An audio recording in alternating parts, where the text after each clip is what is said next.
Very good morning, sir. I am Sridevi, third BSc final year, sir. Sir మీరు ప్రతిసారి స్త్రీలను గౌరవించమని పదే పదే చెప్తున్నారు సార్, కానీ మూవీస్లో సోషల్ మీడియాస్లో అటువంటి పరిస్థితి లేదు సార్. అవి మారకుండా ఈ సమాజంలో మార్పు వస్తుందా సార్?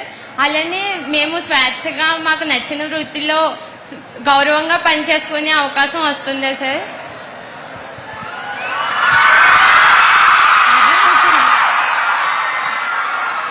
మీ ఫ్రెండ్స్ మిమ్మల్ని ఏమని పిలుస్తారు? శ్రీదేవి సార్. శ్రీదేవి అని పిలుస్తారు. Very good. చెల్లి, ఇప్పుడు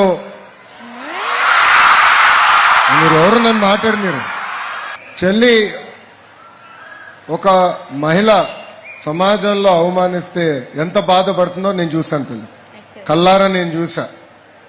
మా తల్లిని ఆనాడు అవమానించినప్పుడు ఎంత ఇబ్బంది పడిందో నేను కల్లారా చూసా. జీవితంలో ఏంటంటే అమ్మా, సర్కమ్స్టాన్సెస్ మనని తయారు చేస్తాయి.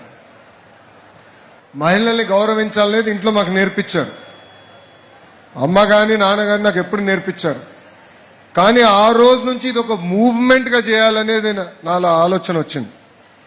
ఒక మూవ్మెంట్ అంటే కేవలం ఇక్కడ వచ్చి నేను మాట్లాడి వెళ్తాం కాదు, లేదంటే శాసనసభలో మాట్లాడతాం కాదు. స్కూల్ నుంచి కేజీ నుంచి పీజీ వరకు మహిళల్ని గౌరవించాలి అనేది, నరనరాలు ఎక్కించాలనేది ఒక లక్ష్యంగా మేము పెట్టుకున్నాం. దీంట్లో 2-3 ప్రధానమైన విషయాలు. ఒకటి, తెలుగు వాడక భాషలో మహిళల్ని కించపరిచే విధంగా కొన్ని పదాలు ఉంటాయి.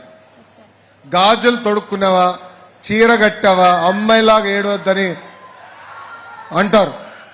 దానికి ఫుల్ స్టాప్ పెట్టాల్సిన బాధ్యత మనందరి పైన ఉంది, మీ పైన కూడా ఉంది.